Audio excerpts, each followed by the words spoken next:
ಎಲ್ಲರಿಗೂ ನಮಸ್ಕಾರಗಳು. ಯುಗಾದಿಯಂದು ಈ 5 ಸ್ಥಳಗಳಲ್ಲಿ ದೀಪ ಹಚ್ಚಿಟ್ಟರೆ ಅದೃಷ್ಟವೋ ಅದೃಷ್ಟ. ಯುಗಾದಿಯಿಂದ ಹಿಂದೂ ಹೊಸ ವರ್ಷವು ಆರಂಭವಾಗುತ್ತದೆ. ಹಾಗಾಗಿ ಯುಗಾದಿ ದಿನಕ್ಕೆ ಹಿಂದೂ ಧರ್ಮದಲ್ಲಿ ಹೆಚ್ಚಿನ ಧಾರ್ಮಿಕ ಮಹತ್ವವನ್ನು ನೀಡಲಾಗಿದೆ.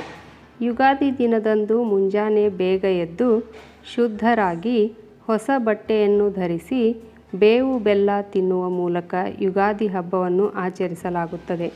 ಈ ದಿನದಂದು ಜನರು ಮನೆಯಲ್ಲಿ ಸಿಹಿಯನ್ನು ತಯಾರಿಸಿ ದೇವರ ಪೂಜೆಯನ್ನು ಮಾಡಿ ದೇವಸ್ಥಾನಗಳಿಗೆ ಭೇಟಿ ನೀಡುವ ಸಂಪ್ರದಾಯವಿದೆ. ಹಿಂದೂ ಹೊಸ ವರ್ಷ ಅಂದರೆ ಯುಗಾದಿಯ ದಿನದಂದು ಮನೆಯ ಈ 5 ಸ್ಥಳಗಳಲ್ಲಿ ದೀಪವನ್ನು ಬೆಳಗಿಸಿದರೆ ವರ್ಷವಿಡೀ ನೀವು ಶುಭ ಫಲಿತಾಂಶಗಳನ್ನು ಪಡೆದುಕೊಳ್ಳುತ್ತೀರಿ.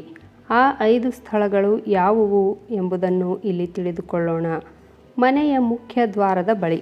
ಹಿಂದೂ ಹೊಸ ವರ್ಷದ ಮೊದಲ ದಿನ ಅಂದರೆ ಯುಗಾದಿ ಹಬ್ಬದ ದಿನದಂದು ಸಂಜೆ ನಿಮ್ಮ ಮನೆಯ ಮುಖ್ಯ ದ್ವಾರದ ಎರಡೂ ಬದಿಗಳಲ್ಲಿ ತುಪ್ಪದ ದೀಪಗಳನ್ನು ಬೆಳಗಿಸಬೇಕು. ನೀವು ಇದನ್ನು ಮಾಡುವುದರಿಂದ ನಿಮ್ಮ ಮನೆಯಲ್ಲಿ ಸಂತೋಷ ಮತ್ತು ಸಮೃದ್ಧಿ ನೆಲೆಯಾಗುತ್ತದೆ ಎನ್ನುವ ನಂಬಿಕೆ ಇದೆ.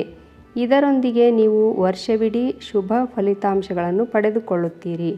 ಇದನ್ನು ನೀವು ಮುಸ್ಸಂಜೆ ಅಥವಾ ಸಂಜೆ ಸಮಯದಲ್ಲಿ ಮಾಡಬೇಕೆಂಬುದನ್ನು ಗಮನದಲ್ಲಿಟ್ಟುಕೊಳ್ಳಿ. ಹತ್ತಿರದ ದೇವಸ್ಥಾನದಲ್ಲಿ.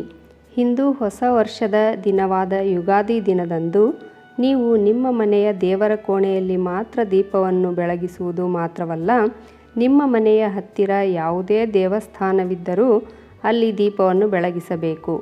ನೀವು ಇದನ್ನು ಮಾಡುವುದರಿಂದ ನಿಮ್ಮ ಸ್ಥಗಿತಗೊಂಡ ಅಥವಾ ಅರ್ಧಕ್ಕೆ ನಿಂತುಕೊಂಡ ಎಲ್ಲ ಕೆಲಸಗಳು ಮತ್ತೆ ಪ್ರಾರಂಭವಾಗುತ್ತದೆ ಹಾಗೂ ನೀವು ಈ ಕೆಲಸದಲ್ಲಿ ಯಶಸ್ಸನ್ನು ಪಡೆದುಕೊಳ್ಳುತ್ತೀರಿ. ತುಳಸಿಯ ಮುಂದೆ ದೀಪ ಹಚ್ಚಿ. ಯುಗಾದಿ ಹಬ್ಬದ ದಿನದಂದು ಸಂಜೆ ಸಮಯದಲ್ಲಿ ತುಳಸಿ ಗಿಡದ ಕೆಳಗೆ ಶುದ್ಧ ತುಪ್ಪದ ದೀಪವನ್ನು ಬೆಳಗಿಸಬೇಕು. ತುಳಸಿ ಸಸ್ಯವನ್ನು ಹಿಂದೂ ಧರ್ಮದಲ್ಲಿ ಅತ್ಯಂತ ಪವಿತ್ರ ಹಾಗೂ ಶುದ್ಧ ಸಸ್ಯವೆಂದು ಪರಿಗಣಿಸಲಾಗುತ್ತದೆ.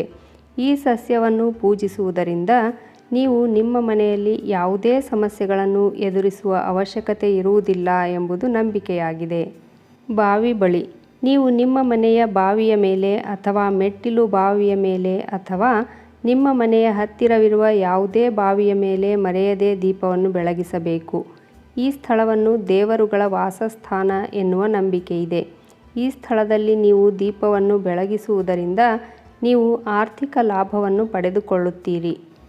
ಅಡುಗೆ ಮನೆ. ಯುಗಾದಿ ಹಬ್ಬದ ದಿನದಂದು ನೀವು ನಿಮ್ಮ ಮನೆಯ ಅಡುಗೆ ಕೋಣೆಯಲ್ಲಿ ತಪ್ಪದೇ ದೀಪವನ್ನು ಬೆಳಗಿಸಬೇಕು. ಯುಗಾದಿಯಂದು ಇಲ್ಲಿ ನೀವು ದೀಪವನ್ನು ಬೆಳಗುವುದರಿಂದ ತಾಯಿ ಅನ್ನಪೂರ್ಣೇಶ್ವರಿಯ ಅಪಾರ ಅನುಗ್ರಹವನ್ನು ಪಡೆದುಕೊಳ್ಳುತ್ತೀರಿ. ಇದರಿಂದ ವರ್ಷವಿಡೀ ಧನ ಧಾನ್ಯಕ್ಕೆ ಸಂಬಂಧಿಸಿದ ಯಾವುದೇ ಕೊರತೆಯನ್ನು ಅಥವಾ ಸಮಸ್ಯೆಯನ್ನು ಎದುರಿಸಲು ಸಾಧ್ಯವಾಗುವುದಿಲ್ಲ. ಈ 5 ಸ್ಥಳಗಳಲ್ಲಿ ಯಾವುದಾದರೂ 2-3 ಸ್ಥಳದಲ್ಲಾದರೂ ನೀವು ಯುಗಾದಿ ಹಬ್ಬದ ದಿನ ದೀಪವನ್ನು ಹಚ್ಚುವುದರಿಂದ ಅಥವಾ ಬೆಳಗಿಸುವುದರಿಂದ ಜೀವನದ ಸಮಸ್ಯೆಗಳಿಂದ ಮುಕ್ತರಾಗಬಹುದು. ಎಲ್ಲರಿಗೂ ಯುಗಾದಿಯ ಹಾರ್ದಿಕ ಶುಭಾಶಯಗಳು. ನನ್ನ ಈ ವಿಡಿಯೋ ನೋಡಿದ ತಕ್ಷಣ ಲೈಕ್, ಶೇರ್, ಸಬ್ಸ್ಕ್ರೈಬ್ ಮಾಡಿರಿ. ಧನ್ಯವಾದಗಳು.